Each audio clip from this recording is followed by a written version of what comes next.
সালাম আলাইকুম। আজকে আমরা যে বিষয়টা নিয়ে আলোচনা করব সেই বিষয়টা হলো মারমার। খুবই গুরুত্বপূর্ণ, কিন্তু আমরা কদাচিৎই ভুল করি এই জিনিসটা।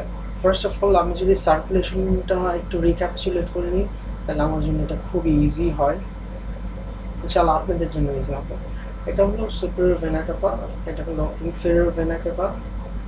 তো ব্লাড কি করে, সুপিরিয়র ইনফেরিয়র ভেনা কাপা থেকে রাইট অ্যাট্রিয়ামে আসে, রাইট অ্যাট্রিয়াম থেকে ভায়া ট্রাইকাসপিড ভালভ রাইট অ্যাট্রিয়াম থেকে রাইট ভেন্ট্রিকলে ঢুকবে, রাইট ভেন্ট্রিকল থেকে পালমোনারি আর্টারি হয়ে সে লাংসে আসবে, রাইট সে পালমোনারি আর্টারি হয়ে লাংসে আসবে, লাংস থেকে আবার 4 পালমোনারি ভেইনস হয়ে সে লেফট অ্যাট্রিয়ামে আসবে, ব্লাডটা লেফট অ্যাট্রিয়ামে আসবে। এখন লেফট অ্যাট্রিয়াম থেকে যাবে হলো লেফট ভেন্ট্রিকলে, এখানে একটা ভালভ আছে নাম হলো মাইট্রাল ভালভ, হলো আসলো, এটা হলো লেফট ভেন্ট্রিকল। এখন লেফট ভেন্ট্রিকল থেকে অ্যাওর্টার মাধ্যমে, লেফট ভেন্ট্রিকল থেকে অ্যাওর্টার মাধ্যমে সারা বডিতে ব্লাড সার্কুলেশন হয়ে যাবে, এটা হলো অ্যাওর্টা। এই হলো হার্টের সার্কুলেশন। আমরা যখন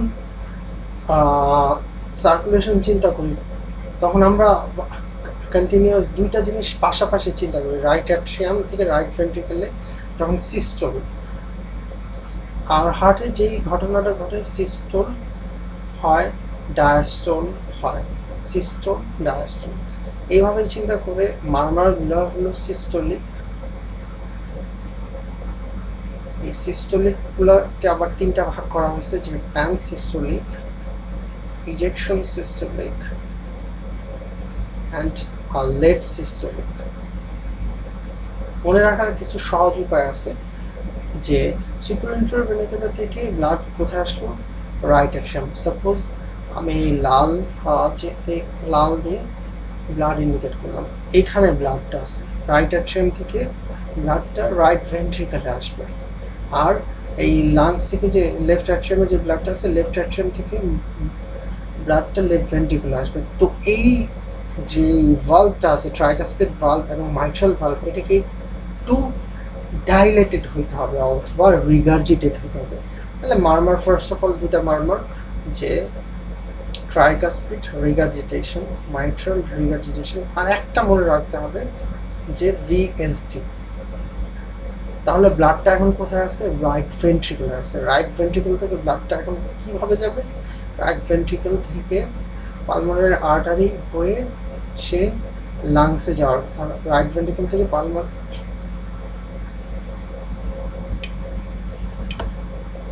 রাইট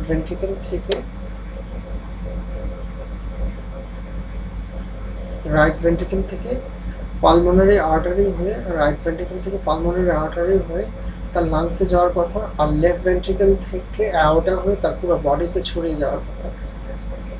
তাহলে এখানে যদি কোনো বাধা পায়, এখানে যদি তার ন্যারোয়িং হয়, এই জায়গায় যদি তার কোনো বাধা পায়, অর্থাৎ পালমোনারি ইজেকশন সিস্টেম হলো পালমোনারি স্টেনোসিস আর aortic stenosis and AST.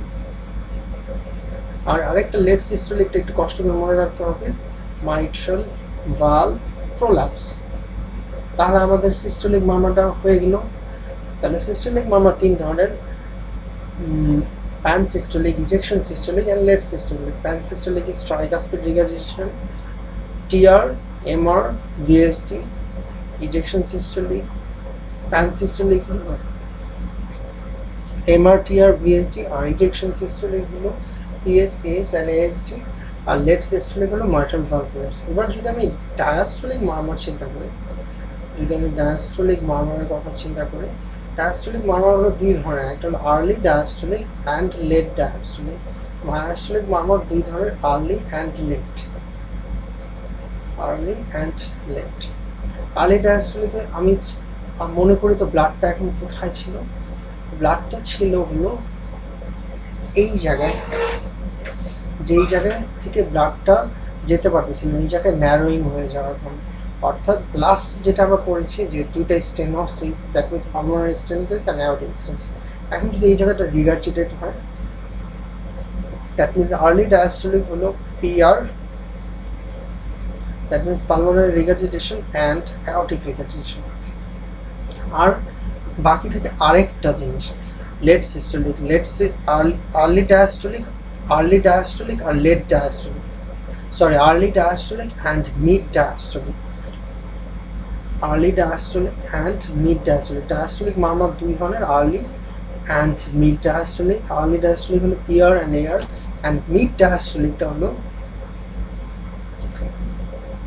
TS and MS. mid diastolic হলো TS and MS. and continuous murmur is PDA, patent ductus arteriosus. continuous murmur is PDA. তাহলে মারমার ইজিলি চিন্তা করতে পারি। আমি যদি সার্কুলেশনটা একবার মনে রাখতে পারি, সার্কুলেশন ধরে যদি আমি যাই, তাহলে আমি মারমারটা খুব ইজিলি মনে রাখবো। এখন হার্টের অসকালটেশন পয়েন্টের উপরে, দ্যাট মিনস এই একটা নেমোনিক বিভিন্ন জায়গায় দেওয়া থাকে, APTM, অনেকে বলে অ্যাপার্টমেন্ট M। আচ্ছা, এই অ্যাপার্টমেন্ট M যদি আমি চিন্তা করি, that means aortic area, that means left second intercostal space, এই অ্যাওটিক এরিয়া। আর pulmonary right second intercostal space. Aortic এরিয়াতে আমরা মারমার পাবো দুই ধরনের, অ্যাওটিক স্টেনোসিস আর অ্যাওটিক স্ক্লেরোসিস। অ্যাওটিক স্টেনোসিসের মারমার হলো নেকে রেডিয়েট করে, আর অ্যাওটিক স্ক্লেরোসিসের মারমার কোথাও রেডিয়েট করে না। অ্যাওটিক স্ক্লেরোসিসের মারমার অ্যাওটিক এরিয়া দিয়ে থাকে। তো এইভাবে এটাকে ডিফারেন্সিয়েট করা যায়, অ্যাওটিক স্টেনোসিস না অ্যাওটিক স্ক্লেরোসিস। এবার পালমোনারি এরিয়ার মারমার হলো পালমোনারি স্টেনোসিস, ASD। এই দুটাই আমি ইজিলি মনে রাখতে পারি, পালমোনারি স্টেনোসিস অ্যান্ড ASD। আরেক ধরনের আছে ফ্লো মারমার, এটা মনে থাকে না, পালমোনারি স্টেনোসিস আর ASD। আর ট্রাইকাসপিড এরিয়াতে আছে হলো ট্রাইকাসপিড স্টেনোসিস, ট্রাইকাসপিড রিগার্জিটেশন, আর হলো VSD। ট্রাইকাসপিড এরিয়াতে হলো ট্রাইকাসপিডের সব মারমার, আর মাইট্রাল এরিয়াতে মাইট্রাল সব murmur, mitral stenosis, mitral regurgitation and mitral valve products. খুবই সহজ মনে রাখে। অ্যাওটিক এরিয়াতে aortic stenosis and aortic sclerosis. শুধু বাকি থাকে কোনটা? Aortic regurgitation. অ্যাওটিক রিগার্জিটেশনটা থাকে আবার হলো লেফট স্টার্নাল বর্ডারে। অ্যাওটিক রিগার্জিটেশনটা থাকে হলো অ্যাওটিক রিগার্জিটেশন অ্যান্ড পালমোনারি রিগার্জিটেশনটা থাকে হলো লেফট স্টার্নাম। এটা আমি যদি স্টার্নাম লেফট স্টার্নাম বর্ডারে থাকে aortic regurgitation and pulmonary regurgitation. Aortic stenosis আর অ্যাওটিক স্ক্লেরোসিস কোথায় পাবো? অ্যাওটিক এরিয়াতে, পালমোনারি এরিয়াতে পালমোনারি স্টেনোসিস পাবো, পালমোনারি রিগার্জিটেশনটা পাবো হলো লেফট স্টার্নাল বর্ডারে, PS আর ASD পাবো হলো পালমোনারি এরিয়াতে, ট্রাইকাসপিড এরিয়াতে স্টেনোসিস রিগার্জিটেশন দুটোটাই পাবো, আর VSD মারমারও পাবো, আর মাইট্রাল এরিয়াতে মাইট্রাল স্টেনোসিস রিগার্জিটেশন আর হলো মাইট্রাল ভালভ প্রোলাপস। ইজি মনে রাখা, ইজি, কিন্তু একটু বারবার চিন্তা করতে হবে, তাইলে এগুলো মনে থাকে। এখন মারমার বিভিন্ন ম্যানুভার করলে মারমারের ইন্টেন্সিটি বাড়ে এবং মারমারের ইন্টেন্সিটি কমে।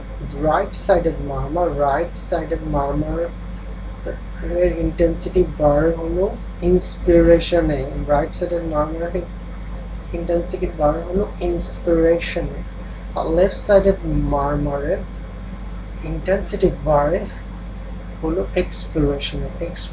এটা ফার্স্ট অফ অল আমাকে মনে রাখতে হবে। দেন আমাকে চিন্তা করতে হবে যে হার্টের মধ্যে প্রিলোড আফটার লোড বলে একটা কথা আছে।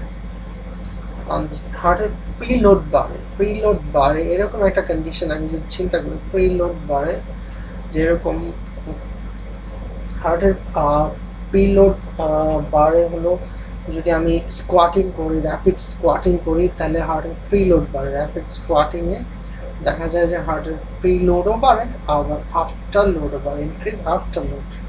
র্যাপিড স্কোয়াটিংয়ে আফটার লোডও বাড়ে। আর প্রিলোড কমানো যায় কীভাবে? প্রিলোড বাড়ানো যায় র্যাপিড স্কোয়াটিংয়ের মাধ্যমে। এছাড়া প্রিলোড বাড়ানোর আরও উপায় আছে, যে লেগ রেইজ করলে প্রিলোড বাড়ে। আর হলো লেগ রেইজ করলে অনেকের প্রিলোড বাড়ে।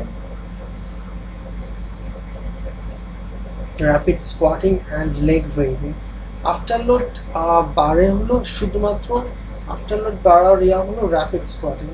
আচ্ছা, প্রিলোড কমে কোন কোন কন্ডিশনে, এটাকে বলতে পারবে? প্রিলোড কমে কোন কোন কন্ডিশনে? ভালসালভা ম্যানোভার করলে প্রিলোড কমে। ভালসালভা অ্যান্ড স্ট্যান্ডিং আপে আমার প্রিলোড কমে। Decrease preload is Valsalva and rapid and standing up. আর আফটারলোড বারে অলরেডি আমি বলেছি আফটারলোড ইনক্রিজ করে একটা কন্ডিশনে, আফটারলোড বারে র্যাপিড স্কোয়াটিংয়ে আফটারলোড বারে। আর hand grip is a condition, এই কন্ডিশনে আফটারলোড বাড়ে।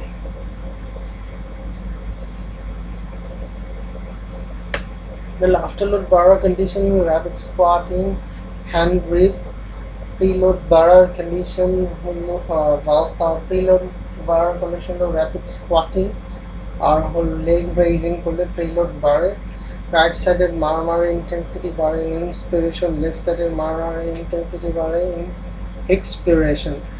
আরও কিছু কন্ডিশন আছে যে মারামার বাড়ার কারণ হ্যান্ড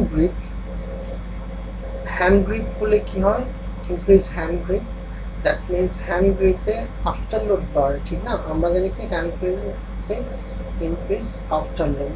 তো এই সময় সব মারামারের ইন্টেন্সিটি বাড়ে, শুধুমাত্র কমে হলো HOCM অ্যান্ড অ্যাউটএক্সটেনশন। কমে হলো HOCM, ডিক্রিজ হলো হাইপারট্রফিক অস্টিওআর্থ্রাইটিস কার্ডিওমায়োপ্যাথি, আর হলো অ্যাউটএক্সটেনসিস। Hand grip increase hand grip, that means increase afterloading হলো HOCM, increase hand grip, that means increase afterloading HOCM and aortic stenosis.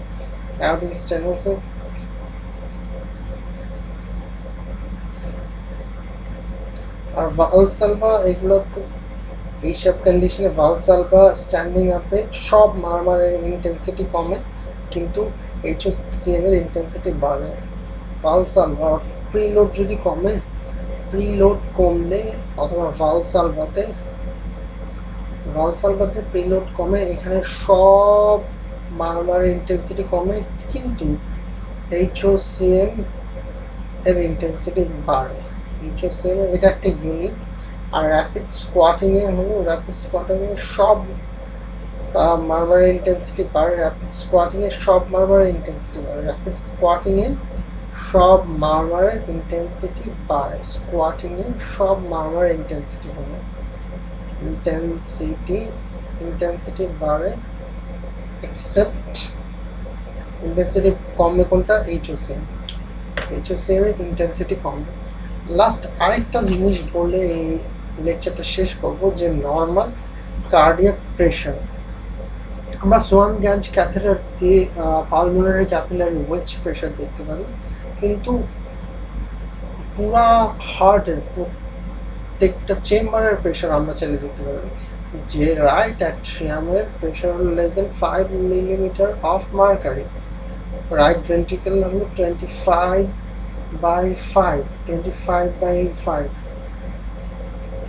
Left atrium. দেন হলো পালমোনারি আর্টারি হলো 25/10।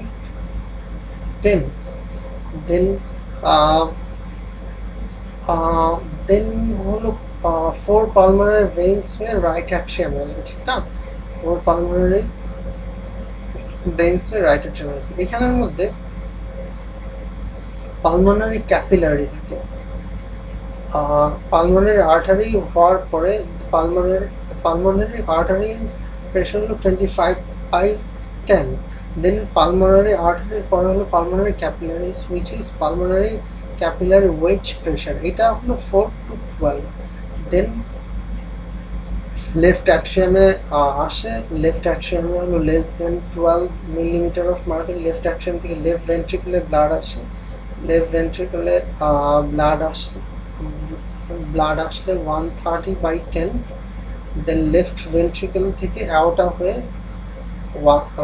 ব্লাডটা সারা বডিতে ছড়িয়ে যাবে, তখন একটা প্রেশার দেবে 130/90। তো লেফট অ্যাট্রিয়া রাইট অ্যাট্রিয়ামের pressure less than 5 millimetre of mercury, right atrium right ventricle হলো 25/5, রাইট ভেন্ট্রিকল হলো 25/5, দেন পালমোনারি আর্টারি হলো 25/10, পালমোনারি আর্টারির পরে পালমোনারি ক্যাপিলার ওয়েজ প্রেশার হলো 4 to 12, লেফট অ্যাট্রিয়ামের প্রেশার হলো লেস দেন 12, আর লেফট ভেন্ট্রিকুলার প্রেশার হলো 130/10, আর হলো অ্যাওর্টার প্রেশার হলো 130/90। এটা আমরা দেখি হলো সোয়ান গ্যাঞ্জ ক্যাথেটার দিয়ে। Swan Ganz catheter. এই ছিল গুরুত্বপূর্ণ লেকচার। ইনশাআল্লাহ আমরা সবাই